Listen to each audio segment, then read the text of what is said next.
ایک دفعہ کا ذکر ہے کہ ایک کھلونوں کی دکان میں انیلا نام کی ایک باربی گڑیا رہتی تھی۔ انیلا صرف ایک عام گڑیا نہیں تھی، وہ بہت خوبصورت اور نایاب گڑیا تھی۔ وہ ہمیشہ سوچتی تھی کہ باہر کی دنیا کتنی خوبصورت ہے، کاش وہ دکان کی شیشوں سے باہر جا کر دنیا کی رنگینی کا لطف اٹھا سکے۔ ایک دن ایک سنہری بالوں والی لڑکی دکان میں داخل ہوئی۔ جیسے ہی اس کی نظر انیلا پر پڑی، اس کی آنکھیں چمکنے لگیں اور اس نے اپنے والدین سے انیلا باربی کو خریدنے کی ضد کی۔ آخرکار اس کے والدین اس کی ضد کے سامنے ہار جاتے ہیں۔ وہ انیلا کو خرید کر اپنے ساتھ گھر لے آتے ہیں۔ بس پھر کیا تھا، انیلا کی زندگی اب بدل چکی تھی۔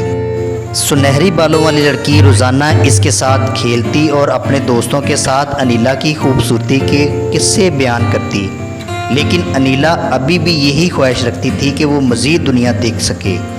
ایک رات جب سنہری بالوں والی لڑکی سوئی ہوئی تھی کہ انیلا کی نظر ستاروں پر پڑی۔ جادوئی طور پر ستاروں نے اس کی خواہش سنی۔ اگلی صبح انیلا نے اپنے آپ کو ایک حقیقی لڑکی میں تبدیل پایا، جو اب بھی پیاری باربی ڈول جیسی ہی تھی۔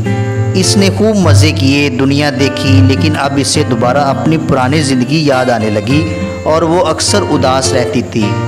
انیلا اور سنہرے بالوں والی چھوٹی لڑکی نے بہت سے جنگلوں میں سفر کیا، خوبصورت نیلے نیلے آسمان کی سیر کی، یہاں تک کہ چمکتی ہوئی روشنیوں میں رقص کیا۔ جیسے جیسے وقت گزرتا گیا، انیلا کو اس کے دوست کھلونوں کی یاد ستانے لگی۔ ایک رات جب وہ اپنے گھر کی کھڑکی میں کھڑی تھی تو اس نے ستاروں کو دیکھا۔